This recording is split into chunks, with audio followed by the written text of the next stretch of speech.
Déjà, je suis ravie parce que je crois que c'est la première fois, ou l'une des très rares fois, où j'ai le plaisir d'avoir un pupitre qui n'est pas fait pour des hommes de 1m80 et où la table ronde, on n'est pas perché en jupe sur des tabourets très hauts. Je ne sais pas si ça parle à certaines d'entre vous, mais en tout cas, j'étais ravie de voir la configuration de la scène. C'est un grand plaisir pour moi de témoigner parmi vous sur la première partie de la proposition qui est, de mon point de vue, les femmes changent l'entreprise. Une rapide présentation sur l'implication de Manpower Group, sur la féminisation des métiers d'une part, et notre engagement pour la mixité. Nous sommes depuis plus d'une dizaine d'années engagés aux côtés de nos clients sur leurs trois grands enjeux RH, que sont bien évidemment la flexibilité et l'acquisition de compétences par nos activités de recrutement, mais aussi et surtout sur l'ensemble des sujets qui ont trait à la gestion des talents et au développement des compétences.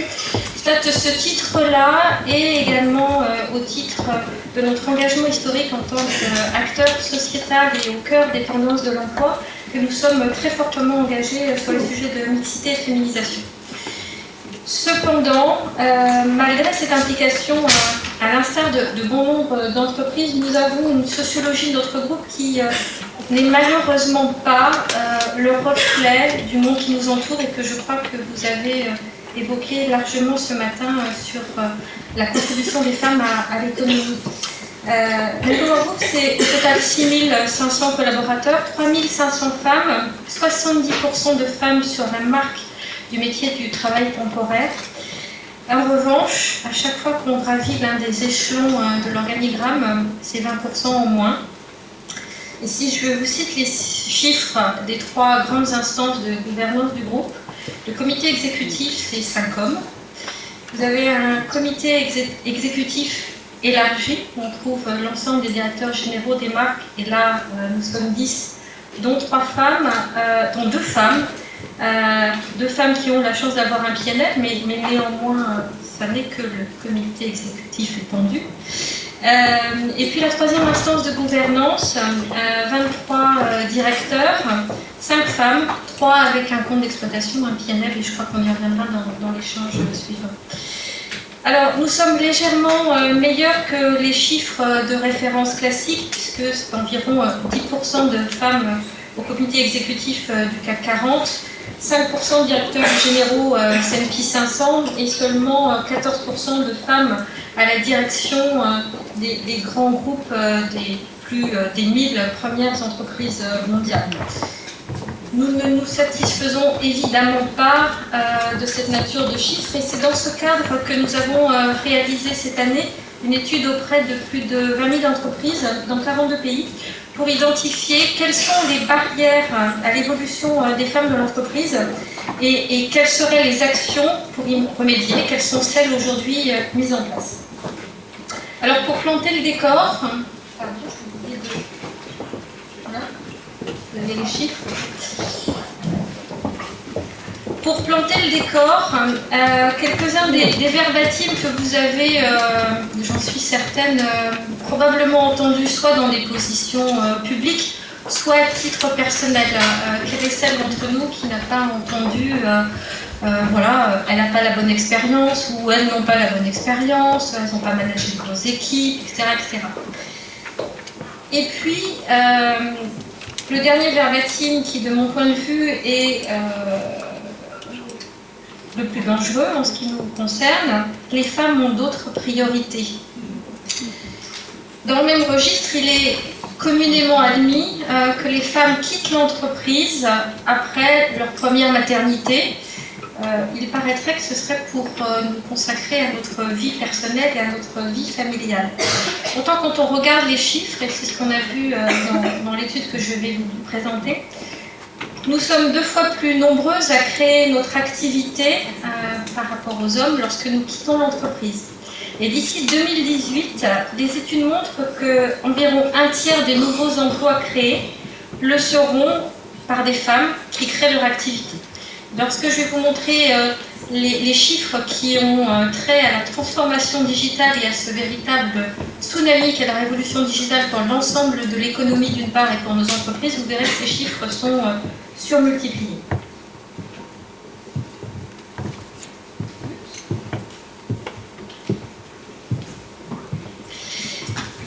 Alors, il y a une véritable valeur des femmes dans l'entreprise et on l'a vu, lorsqu'elles quittent l'entreprise, elles capitalisent sur leur potentiel pour aller créer de la valeur ailleurs. Cette valeur, elle est démontrée également par les chiffres de cette étude. Aujourd'hui, il est démontré que lorsque les femmes sont à des postes de direction ou dans les instances de gouvernance majeures des entreprises, la performance est supérieure de 34%. Donc les chiffres parlent d'eux-mêmes. Pourtant, cette valeur n'est à ce jour que très peu reconnue.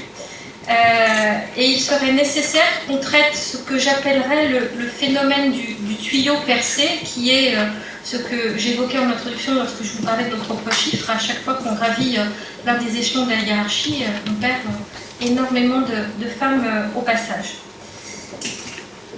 Les solutions aujourd'hui qui sont mises en place sont jugées soit inappropriées, soit insuffisantes par la plupart des femmes, voire des employeurs qui ont été interrogés dans le cadre de cette étude.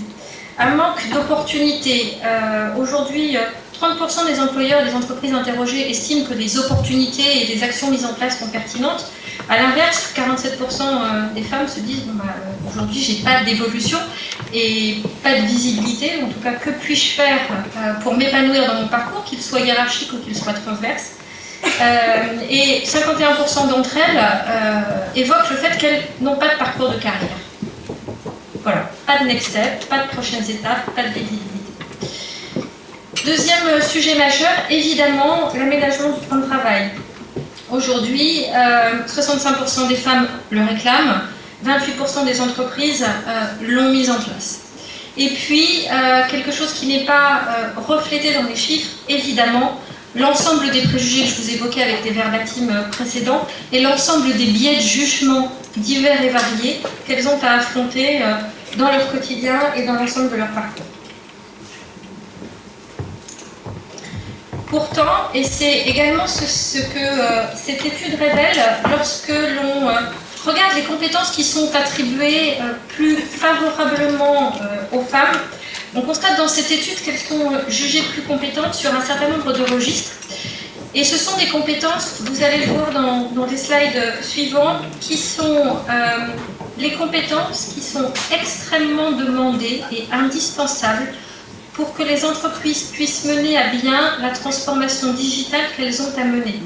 Et ce, au plus haut niveau de l'entreprise, y compris au niveau des boards et des comités exécutifs.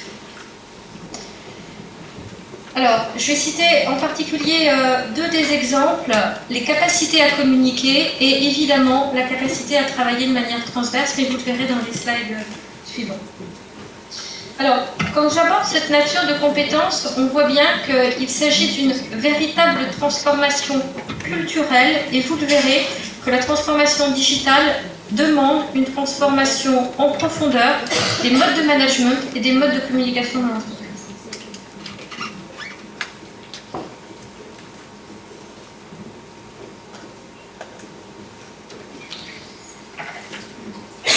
Pourquoi la transformation digitale casse les codes? Elle casse les codes de 4 manières possibles. Le premier point, c'est que la transformation digitale, elle aborde l'ensemble des métiers, dans toutes les tailles d'entreprise possibles, que ce soit les nouvelles startups qui se créent ou que ce soit les très grands groupes. Tous les métiers, toutes les fonctions. Ça, c'est le premier point. Au-delà de ça, on estime que d'ici 2020, 60% des métiers n'existent pas. Les métiers qui seront créés en 2020 n'existent pas encore pour 60% d'entre eux. Donc ce premier point représente une formidable opportunité de capter de nouveaux jobs, des jobs qui seront en vue et extrêmement demandés dans l'ensemble des entreprises, tous secteurs confondus. Le deuxième sujet qui a trait à la transformation digitale et qui fait qu'elle casse les codes, c'est qu'évidemment, elle amplifie la pénurie des talents que toutes les entreprises connaissent à l'heure actuelle. Dans l'étude que je vous citais préalablement, il est cité que si on égalisait, ou au mieux on harmonisait le taux d'emploi hommes et femmes, on arriverait à générer 9 trilliards de PIB sur l'ensemble du monde. Mais de mon point de vue, au-delà de ces données qualitatives, les 2 points les plus importants liés à la transformation digitale et qui fait qu'elle nous permet de bénéficier d'opportunités extraordinaires, le premier, c'est qu'elle permet de bouleverser l'organisation du travail actuel. Très clairement, ce qu'on constate, c'est que l'invasion du digital aujourd'hui chez l'ensemble de nos clients, en particulier dans les fonctions RH, mais évidemment ça diffuse sur l'ensemble des fonctions de l'entreprise et sur notre propre groupe, c'est qu'elle explose littéralement les organigrammes. Et donc l'ouverture de toutes les modalités de communication. Cela passe également par une modification en profondeur et radicale du style de management. On demande aujourd'hui un style de leadership beaucoup plus partagé, beaucoup plus collaboratif, et on constate qu'on passe d'un monde de statut à un monde d'experts et d'expertes.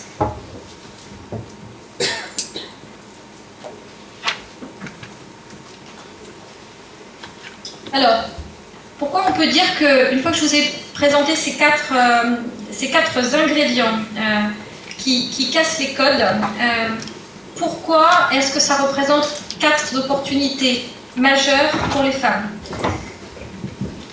La première, on invente de nouveaux métiers et on demande dans l'entreprise de développer l'entrepreneurship. Donc on demande des entrepreneurs, des entrepreneuses, ce qui n'existait pas jusqu'à présent ou qui était beaucoup moins demandé. Et puis on demande évidemment, et vous rebouclez avec l'un des chiffres que je vous citais en introduction, de la création sur l'ensemble de ces nouveaux business models qui existent sur le marché, sur l'ensemble de ces startups. Aujourd'hui, sur le métier du numérique, 27% des créateurs et donc des dirigeantes sont des femmes contre 5% dans les autres secteurs. Donc le secteur du digital et le secteur du numérique est évidemment une opportunité majeure de devenir dirigeante.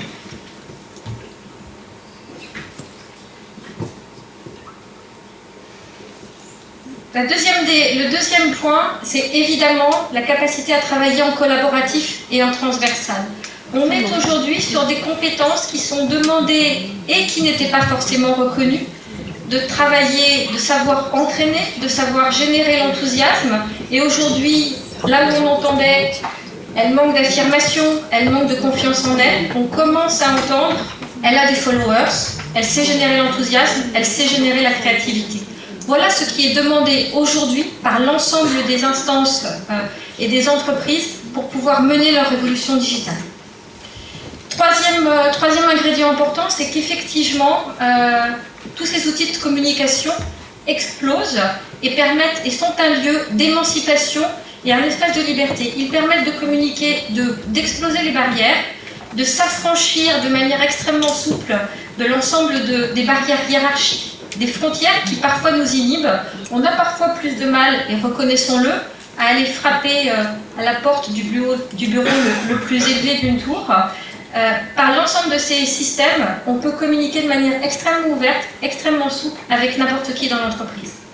Enfin, évidemment, dernier ingrédient, mais celui-là, il est plus marginal de mon point de vue, évidemment des outils de flexibilité et de mobilité qui rebouclent avec le point que je vous évoquais sur les aménagements de temps de travail et la capacité à travailler de manière flexible. Alors, quelques actions, quelques pistes que nous avons prises chez Manpower Group et que nous constatons également chez nos clients. La première des choses est que pour pouvoir mener cette révolution et pour pouvoir mettre en lumière et exposer les femmes qui le souhaitent et qui n'osent pas forcément le dire, un engagement fort affiché au plus haut niveau des entreprises et un engagement mondial. À ce titre-là, lorsque nous avons créé Reflet, qu'Aniela citait dans ma présentation, nous avons l'un des premiers projets que nous avons lancé, le programme de mentoring, et nous avons fortement milité pour que l'ensemble des directeurs exécutifs de Manpower Group, c'est-à-dire les 20 du comité directeur, soient tous mentors. Et ça figure maintenant dans leur feuille de route. Le troisième point, en termes d'engagement au plus haut niveau, c'est évidemment de pouvoir pousser des rôles modèles, femmes, capable de porter la révolution digitale et la transformation digitale de l'ensemble de l'entreprise, qui est un sujet stratégique pour notre groupe. Deuxième axe d'action, deuxième piste, en termes de gestion des talents. Repenser la gestion des talents sur évidemment la féminisation des métiers, mais sur une activité qui nous est propre, qui est les activités de recrutement, et voir comment dès le tout premier moment de la vie de la collaboratrice de l'entreprise, dès son premier contact, on peut travailler sur ce qu'on appelle l'anticlonage. Et évidemment, présenter des candidates qui pourraient être jugées atypiques ou impertinentes, ou parfois un peu décalées avec les référentiels de compétences de ce que j'appellerais l'ancien modèle, un peu plus dans le statut, un peu plus dans l'affirmation, un peu plus dans le hiérarchique. Enfin, troisième piste d'action majeure que nous avons prise et que nous constatons également chez un certain nombre de grands groupes que sont nos clients, libérer la parole des femmes, et c'est ce que nous avons fait avec le réseau, que nous avons volontairement positionné comme contributeur au groupe pour doper sa culture transversale et pour être l'incubateur pour l'ensemble du groupe de tous les nouveaux projets de start-up, de sujets transversaux sur l'ensemble des marques. Voilà ce qui, de mon point de vue, représente de formidables opportunités, pour autant que nous les identifions, pour autant que nous sachions les capter, et pour autant que les entreprises mettent en place l'ensemble des opportunités et l'ensemble des actions qui nous permettent de capter ces nouveaux jobs, ces nouveaux postes au plus haut niveau dans l'entreprise.